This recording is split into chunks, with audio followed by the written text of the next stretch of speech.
TF1 a lancé sa nouvelle fiction événement, l'été 36. Une série ambitieuse qui nous plonge dans la France des premiers congés payés.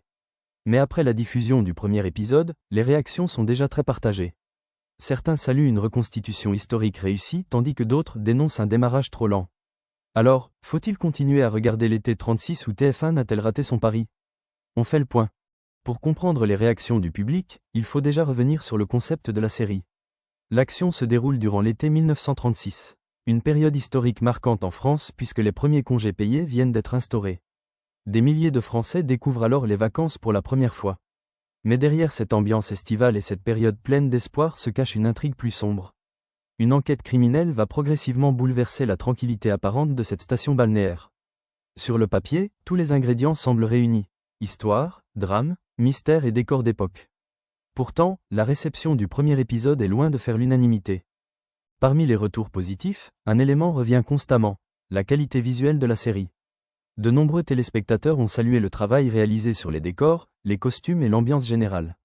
La reconstitution de la France de 1936 est particulièrement soignée et permet une immersion immédiate dans cette époque charnière.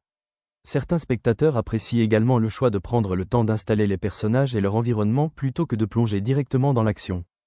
Pour eux, cette approche permet de mieux comprendre les enjeux qui se développeront dans les épisodes suivants.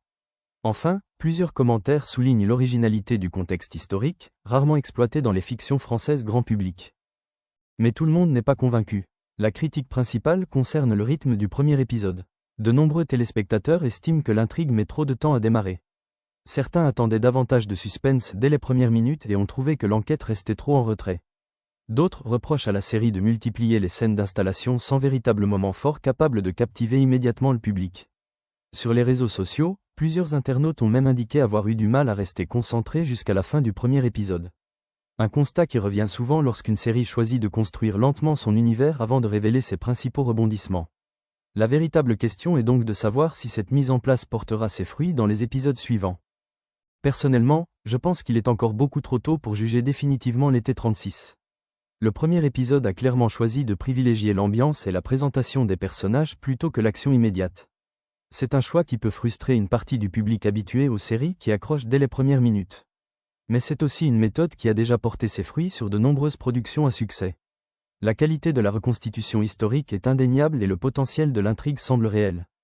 La suite de la saison sera donc déterminante. Si les prochains épisodes accélèrent le rythme et développent efficacement l'enquête, les critiques actuelles pourraient rapidement être oubliées. Dans le cas contraire, TF1 pourrait avoir du mal à fidéliser son audience sur la durée. Et vous, qu'avez-vous pensé du premier épisode de l'été 36 ? Avez-vous été convaincu par cette plongée dans la France de 1936 ou avez-vous trouvé le démarrage trop lent? Dites-moi votre avis dans les commentaires. Si vous avez aimé la vidéo, n'hésitez pas à laisser votre pouce bleu et à vous abonner.